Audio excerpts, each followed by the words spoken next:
लोग जानते हैं कि 14 सितंबर 2024 के दिन यहां पर भाद्रपद महीने का शनिवार परिवर्तिनी एकादशी पड़ रही है। दोस्तों, यह जो शनिवार है भाद्रपद महीने में पड़ने वाला सबसे बड़ा परिवर्तिनी एकादशी है, क्योंकि यह भाद्रपद महीने में पड़ रहा है, जिसका बहुत ही बड़ा और विशेष महत्व होता है। और ऐसा दिन पूरे साल में सिर्फ एक ही बार आता है। और दोस्तों, आप सभी लोग जानते हो कि 14 सितंबर भाद्रपद महीने का शनिवार परिवर्तिनी एकादशी का अगर सबसे बड़ा कोई उपाय है तो वह 11 काले तिल वाला उपाय है। तो दोस्तों, इस भाद्रपद माह के पहले शनिवार परिवर्तिनी एकादशी के दिन आप लोगों को इस 11 काले तिल वाला उपाय को जरूर करना है। बहुत सारे लोग होंगे जिन लोगों ने इस उपाय को ना किया हो, मतलब पूरा साल निकल गया और उन्होंने किसी भी दिन इस 11 काले तिल वाला उपाय को ना किया हो। पर दोस्तों, आपके पास एक आखिरी मौका बचा हुआ है, जो कि 14 सितंबर भाद्रपद महीने का शनिवार परिवर्तिनी एकादशी के दिन। तो इस दिन आप लोगों को इस वाले उपाय को जरूर कर लेना है। भले ही आपने पूरे साल भर अभी तक इस उपाय को ना किया हो, पर अगर आपने इस भाद्रपद महीने के शनिवार परिवर्तिनी एकादशी के दिन अगर इस वाले उपाय को कर लिया, तो आपको इस उपाय को करने का वह फल मिलेगा जिसकी आपने कभी कल्पना भी नहीं करी होगी। इसीलिए आप लोग इस वाले उपाय को एक बार जरूर कर लेना, ताकि आप लोगों के हाथ से यह मौका ना जा सके और आपको इस उपाय को करने का फल मिल सके। दोस्तों, यह उपाय पंडित जी ने अपनी अभी की ही शिव महापुराण की कथा में बताया है, जिस उपाय को आज हम आपको बहुत अच्छे से समझाने वाले हैं। इस वीडियो को देखने के बाद इस उपाय को समझने के लिए आपको कोई और वीडियो को देखने की जरूरत नहीं पड़ेगी। तो चलिए दोस्तों, उपाय को शुरू करते हैं। देखिए, यह भाद्रपद महीने के शनिवार परिवर्तिनी एकादशी के दिन यह इतना खास होता है, इतना महत्वपूर्ण होता है। देखा है, कभी कभी बड़े बड़े पूजा पाठ अनुष्ठान से जो मनोकामना पूर्ण नहीं होते, वह भाद्रपद महीने के दिन एक छोटे से उपाय करने से ही आपकी मनोकामना पूर्ण हो जाती है। और बहुत सारे लोगों ने इस उपाय को किया भी है और उनको इस उपाय को करने का फल भी जरूर मिला है। अगर आप लोग भी इस उपाय को करना चाहते हैं, तो आप इस उपाय को पहले अच्छे से समझ लेना, सुन लेना, उसके बाद करना। आपको इस उपाय का फल जरूर मिलेगा। और इस उपाय को कर लेने से आपके घर में चाहे किसी भी प्रकार की दुख और समस्या क्यों ना चल रही हो, आपको उसका कारण भी नहीं पता है कि भाई यह समस्या किस कारण से चल रही है, उसका कुछ भी कारण हो सकता है, जैसे कि दोष हो सकता है या किसी भी तरह का मंगल दोष भी हो सकता है। तो इस दिन आप लोगों को 11 काले तिल वाला उपाय कर लेना है। यह एक ऐसा उपाय है जिस उपाय को अगर किसी विशेष दिन पर किया जाए, तो भाई उस विशेष दिन का जो है वह तो हमें मिलता ही मिलता है। पर हमने उस दिन पर इस उपाय को किया है तो हमें उससे भी बड़ा फल मिलता है, और फल बहुत जल्दी मिलता है, क्योंकि आप इस उपाय को बहुत ही बड़े और विशेष दिन पर कर रहे हो। तो चलिए अब उपाय के बारे में बात करते हैं, लेकिन उससे पहले आप लोगों को यह जानना आवश्यक है कि आखिर यह उपाय किस समय करना है, किसको करना है और कैसे करना है। तो चलिए हम आगे आपको वीडियो में एक एक करके बता देते हैं। लेकिन उससे पहले अगर आप लोग हमारे चैनल पर नए हैं तो हमारे चैनल को सब्सक्राइब कर लेना और इस वीडियो को लाइक करके कमेंट बॉक्स में नमः शिवाय जरूर टाइप कर देना। तो दोस्तों, इस 11 काले तिल वाला उपाय को हमें इस शनिवार परिवर्तिनी एकादशी के दिन कैसे करना है, किसको करना है, किस समय करना है और कहां पर करना है, ये सारे सवालों के जवाब आपको इस वीडियो में मिल जाएंगे। और जो यह वीडियो देखेगा भाई, उसको 11 काले तिल वाला उपाय जरूर करना चाहिए, क्योंकि इस दिन एक काले तिल का भी बहुत ही बड़ा और विशेष महत्व होता है। और जब बात आ जाए 11 काले तिल वाला उपाय की, तो यह सोने पे सुहागा वाली बात हो जाती है और यह एक बहुत ही बड़ा उपाय हो जाता है इस भाद्रपद शनिवार परिवर्तिनी एकादशी का। तो अब दोस्तों, इस 11 काले तिल वाला उपाय को आखिर करना किसको है, सबसे पहले हम लोग वह बात जान लेते हैं। तो देखो, घर की जो बड़ी माताएं बहनें होती हैं, उन माताओं बहनों में से कोई भी एक बड़ी माता बहन इस वाले उपाय को कर सकती है। और दोस्तों, अगर आप चाहे तो अपने घर में से सभी सदस्यों को भी इस उपाय को करवा सकते हैं।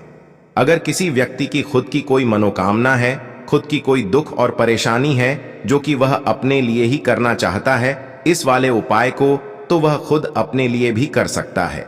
बाकी अगर कोई घर में से ऐसा है जो कि अपने पूरे घर परिवार की सुख और शांति के लिए यह वाला उपाय करना चाहता है, तो भाई वह भी कर सकता है, उसमें भी कोई दिक्कत वाली बात नहीं है।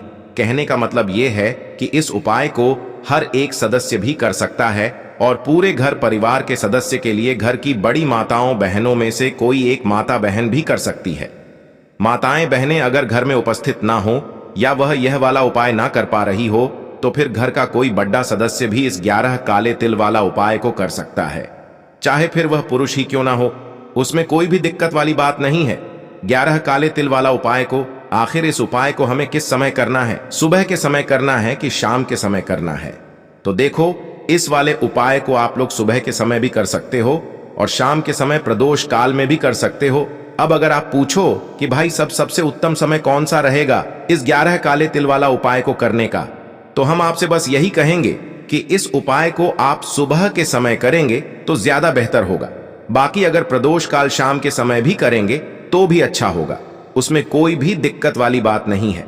तो अब दोस्तों, जो अगली सबसे बड़ी और महत्वपूर्ण बात आती है वह यह आती है कि सुबह अगर हम उपाय को करेंगे तो हमें कितने बजे से लेकर कितने बजे तक के बीच में करना है, और शाम के समय प्रदोष काल में करेंगे तो हमें कितने बजे से लेकर कितने बजे के बीच में करना है।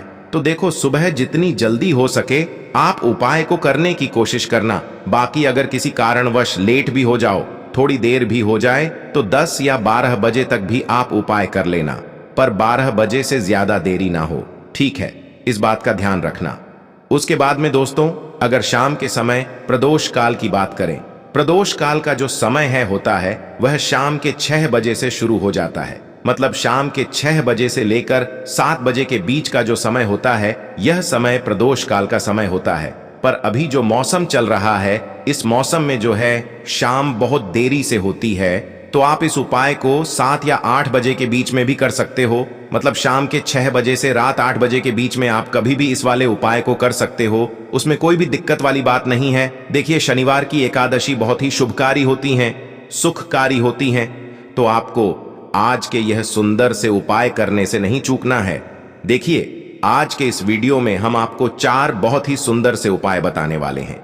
देखिए, सबसे पहला जो उपाय है, मात्र आपको काले तिल से करना होगा, आपकी समस्त परेशानियां दूर हो जाएंगी।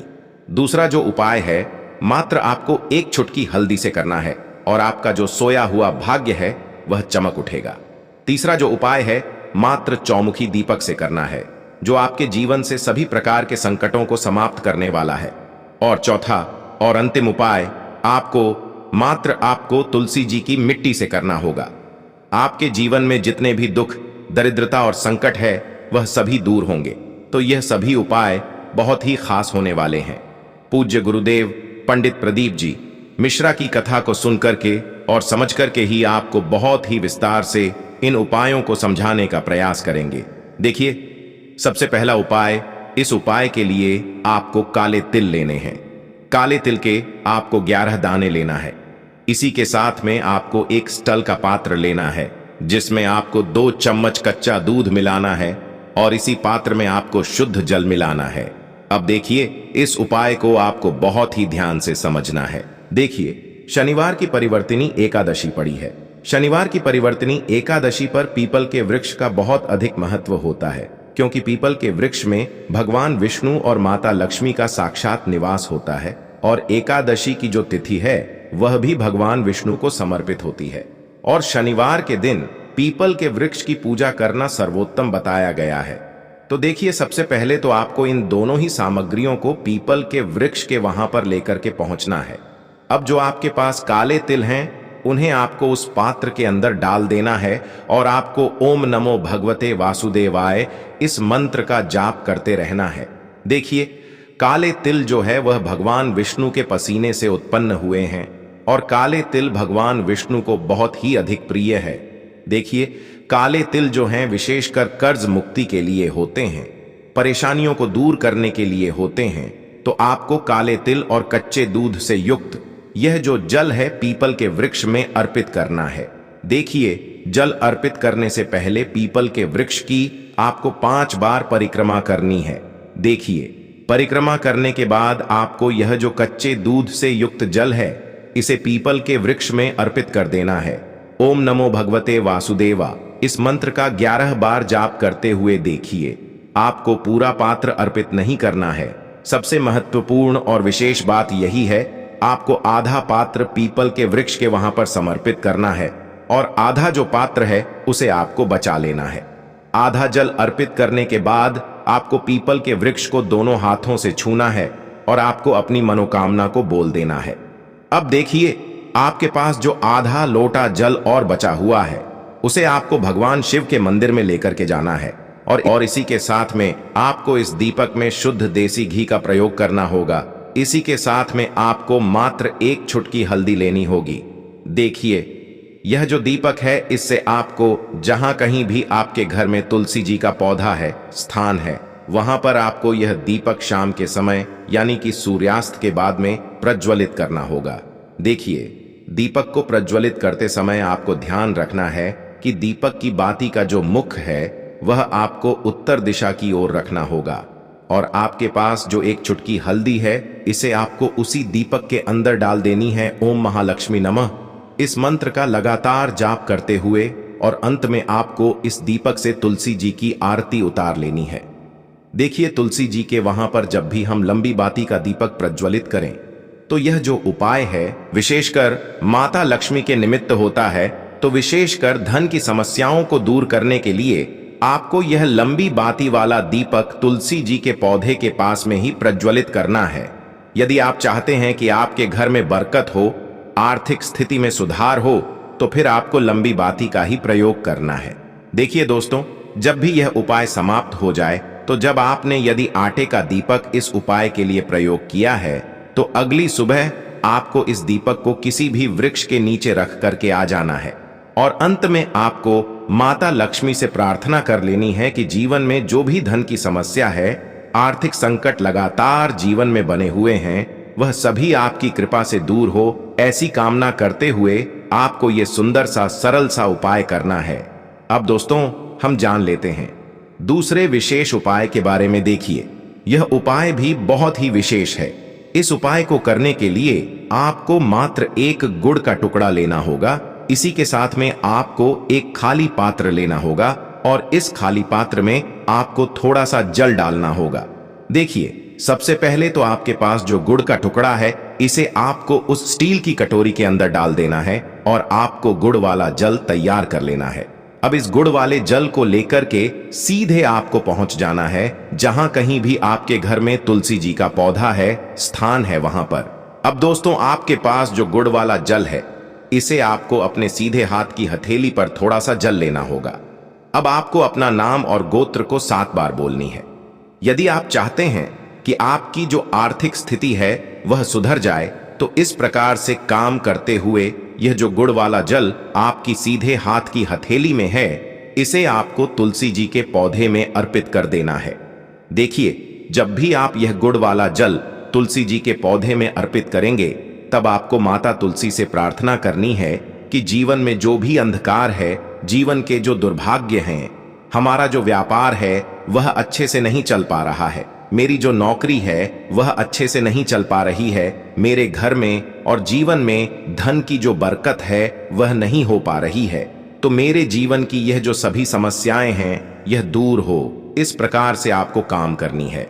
और यह जो आपने गुड़ वाला जल तैयार किया है इससे आपको माता तुलसी जी के पौधे में अर्पित कर देना है। तो बस इतना सा उपाय करना है आपको। इस गुरुवार की नवमी की तिथि पर यह उपाय आपको मात्र 5 नवमी कर लेना। इसे आपको धीरे धीरे श्री शिवाय मस्तुभम इस मंत्र का जाप करते हुए भगवान शिव के शिवलिंग पर अर्पित कर देना है। बस इतना सा उपाय करना है। वहां पर भी आपकी जो भी इच्छा है उसे आपको भगवान शिव से बोल देना है। यानी कि जो मनोकामना आपने पीपल के वृक्ष के वहां पर बोली थी वही मनोकामना आपको शिवलिंग के सामने भी बोलनी है। तो इस प्रकार से आपको यह पहला उपाय कर लेना है। चलिए दोस्तों, अब हम जान लेते हैं दूसरे विशेष उपाय के बारे में। देखिए, इस उपाय के लिए आपको एक दीपक बनाना है अपने घर पर। देखिए, सबसे पहले तो आपको इस दीपक को बनाने की विधि जानना है। यानी कि जब भी आप आटे की लोई बनाएंगे, आटे को मड़ंग तो उसमें आपको नमक नहीं डालना है और इसी आटे के अंदर आपको एक चुटकी हल्दी डाल देनी है। यानी कि दीपक जो है वह पीला हो जाना चाहिए। देखिए, हल्दी जो होती है वह भगवान विष्णु को बहुत ही अधिक प्रसन्न करती है, बहुत अधिक प्रिय होती हैं। तो इस प्रकार से आपको हल्दी वाला दीपक तैयार करना है और इसी के अंदर आपको गोल बाती लगानी है। तो आपको गोल बाती लगानी है और इस दीपक के अंदर आपको शुद्ध घी का प्रयोग करना है। इसी के साथ में आपको एक चुटकी काले तिल भी लेने हैं और यह जो काले तिल हैं आपको उसी दीपक के अंदर डाल देने हैं। देखिए, दीपक के अंदर जब भी आप काले तिल डालेंगे तो आपको ओम नमो भगवते वासुदेवाय इस मंत्र का जाप करना है। अब देखिए, इस दीपक को आपको अपने घर में जहां कहीं भी तुलसी जी का पौधा है, तुलसी माता का स्थान है, वहां पर लेकर के पहुंचना है। देखिए, यह दीपक विशेषकर हम भगवान विष्णु के निमित्त प्रज्वलित कर रहे हैं, इसीलिए इस दीपक में हमने गोल बाती का प्रयोग किया है। तो आपको भगवान विष्णु के द्वादश मंत्र ओम नमो भगवते वासुदेवाय इस मंत्र का जाप करते हुए तुलसी जी के पास में इस दीपक को प्रज्वलित कर देना है। देखिए, काले दिल का दीपक जैसे आप प्रज्वलित करते हैं वैसे आपके जीवन की परेशानियां समाप्त होना प्रारंभ हो जाती हैं। जो भी आपकी कामना है उसे आपको भगवान विष्णु से बोल देना है। हल्दी भी भगवान विष्णु को प्रिय है, काले तिल भी भगवान विष्णु को प्रिय होते हैं और गोल बाती का दीपक हमने भगवान विष्णु के निमित्त लगाया है। तो इस प्रकार से यह उपाय भी आपको करना है, विशेषकर सूर्यास्त के बाद ही आपको इस उपाय को करना। अब हम बात कर लेते हैं तीसरे उपाय के बारे में। देखिए, यदि आपकी कोई भी ऐसी समस्या है, कोई विषम परिस्थिति है कि आप उस समस्या से बाहर ही नहीं आ पा रहे हैं, आप चाहते हैं कि यह परेशानी मेरे जीवन से दूर हो जाए, आप चाहते हैं कि मेरे जीवन में ऐसी परेशानी बार बार न आए, चाहे वह रोगों से जुड़ी हुई परेशानी हो, चाहे धन से जुड़ी समस्या हो, चाहे संतान से जुड़ी हुई कोई समस्या हो, चाहे कोई भी व्यक्ति आपको परेशान कर रहा हो, तो विशेषकर यह उपाय आपको करना है। देखिए, इस उपाय के लिए आपको एक दीपक लेना होगा। दीपक आप आटे का भी ले सकते हैं और मिट्टी का भी ले सकते हैं। आटे का दीपक बना रहे हैं तो बिना नमक का आटा मनकर उसका दीपक आपको तैयार करना है। दीपक के अंदर विशेषकर 4 बातें का प्रयोग करना है और चारों जो बातियां देखिए, इस दीपक के अंदर आपको सरसों का तेल भरना होगा। आपको इस दीपक के अंदर घी का प्रयोग नहीं करना है, केवल सरसों का तेल ही आपको इस दीपक के अंदर भरना है। अब देखिए, जिस भी व्यक्ति के जीवन में कोई भी समस्या है तो उस समस्या को बोल करके इस दीपक को आपको ले जाना है महादेव के मंदिर में। अब देखिए, आपको यह जो दीपक है शनिवार के दिन सुबह से लेकर के रात्रि तक जब भी आपकी इच्छा हो तब इस उपाय को आप कर सकते हैं। जब भीड़ कम हो मंदिर में तब भी आप इस उपाय को कर सकते हैं। तो देखिए, आपको भगवान शिव के मंदिर में जाना है और मंदिर की जो चौखट होती है ना, उसके बिल्कुल बीच में आपको इस दीपक को रखना है और दीपक की चारों बाती आपको जला देनी है, प्रज्वलित कर देनी है। देखिए, आप सोच रहे होंगे कि इस दीपक को हम बीचों बीच कैसे प्रज्वलित करेंगे, ये बुझ सकता है या फिर लोगों को परेशानी होगी। तो इसीलिए आपको बोल रहे हैं कि यह दीपक आपको जब भी मंदिर में भीड़ कम हो तब आपको प्रज्वलित करना है और दीपक के अंदर आपको मात्र थोड़ा सा सरसों का तेल डालना है, जिससे कि यह बहुत ही कम समय में जल करके शांत हो जाए। तो क्रिया को अगर क्रिया के अनुसार करेंगे तो उसका फल आपको बहुत ही शीघ्रता से प्राप्त होगा। तो इस प्रकार से आपको यह उपाय करना है। आपके जीवन में जो भी समस्या होगी निश्चित ही वह दूर हो जाएगी। आपकी जो भी परेशानियां हैं उसे आपको महादेव से बोल देना है। आपको वहीं पर खड़े रहना है, लेकिन दीपक को आपको बिल्कुल चचट के बीच में ही रखना होगा। देखिए, ये दीपक चाहे 5 मिनट जले चाहे 2 मिनट जले, लेकिन आपको दीपक जो है उस मंदिर की चौखट के बिल्कुल बीच में ही प्रज्वलित करना है। अब दोस्तों, हम जान लेते हैं चौथे विशेष और चमत्कारी उपाय के बारे में। देखिए, यदि आपके घर में बहुत ही ज्यादा नकारात्मक शक्तियां हैं, बहुत ज्यादा नेगेटिव एनर्जी है, यानी कि घर में बहुत ही ज्यादा ग्रह क्लेश होता है, घर में कोई भी व्यक्ति एक दूसरे से ढंग से बात नहीं करता है, बच्चे बड़ों से अच्छे से बात नहीं करते हैं और बड़े जो हैं एक दूसरे पर चिड़चिड़ी परेशानी आजकल हर घर में देखने को मिल रही है और इससे घर में क्लेश उत्पन्न होता है। देखिए, यदि आपके घर में भी ऐसी ही परेशानी है तो आपको आज का यह उपाय करना है। देखिए, इस उपाय के लिए आपको एक तांबे का पात्र लेना है। तांबे के पात्र के अंदर आपको शुद्ध जल मिलाना है। अब देखिए, आपको यह जो एक चुटकी हल्दी है सबसे पहले तो उस पात्र के अंदर डाल देनी है अब देखिए, आपके घर में जहां कहीं भी तुलसी जी का पौधा है, तुलसी जी का स्थान है, वहां से आपको केवल एक छुटकी मिट्टी उठानी है और इस जल के पात्र के अंदर आपको ये तुलसी जी की मिट्टी डाल देनी है। देखिए, जब भी आप यह एक छुटकी मिट्टी उस जल के पात्र के अंदर डालेंगे तो आपको ध्यान रखना है कि तुलसी जी को आपको स्पर्श नहीं करना है। तो मिट्टी आप ले सकते हैं, लेकिन भूलकर भी आपको तुलसी जी को स्पर्श नहीं करना है। अब देखिए, इस जल का छिड़काव आपको अपने पूरे घर में करना है। ओम नमो भगवते वासुदेवाय इस मंत्र का जाप करते हुए परिवर्तिनी एकादशी की तिथि पर यदि हल्दी से युक्त जल और तुलसी जी की मिट्टी से युक्त जल यदि हम अपने घर में छिड़काव करते हैं भगवान विष्णु का स्मरण करते हुए, तो आपके घर की जो सारी नकारात्मक ऊर्जा हैं वह सभी समाप्त होती है। तो आपको इस जल का छिड़काव अपने पूरे घर में हर कमरे में कर देना है। घर की जितनी भी दीवारें हैं उन सभी पर आपको इस जल का छिड़काव कर देना है। केवल आपको वॉशरूम इत्यादि को छोड़ना है और इन सभी स्थानों पर आपको जल का छिड़काव कर देना है। अगर उस पात्र के अंदर जल बच जाता है तो उसे आपको अगले दिन किसी भी वृक्ष में समर्पित कर देना है। तो इस उपाय को आप 14 सितंबर भाद्रपद महीने का शनिवार परिवर्तिनी एकादशी के दिन सुबह से लेकर के रात्रि तक किसी भी समय में कर सकते हैं। तो देखिए, इस प्रकार से आज की इस वीडियो में हमने आपको शनिवार परिवर्तिनी एकादशी पर किए जाने वाले 4 महा उपाय बताए हैं। तो दोस्तों, ये थे पूज्य गुरु जी द्वारा बताए गए कुछ बहुत ही खास उपाय। अगर आपको जानकारी अच्छी लगी हो तो वीडियो लाइक करें करिएगा। मिलते हैं फिर एक नए वीडियो के साथ।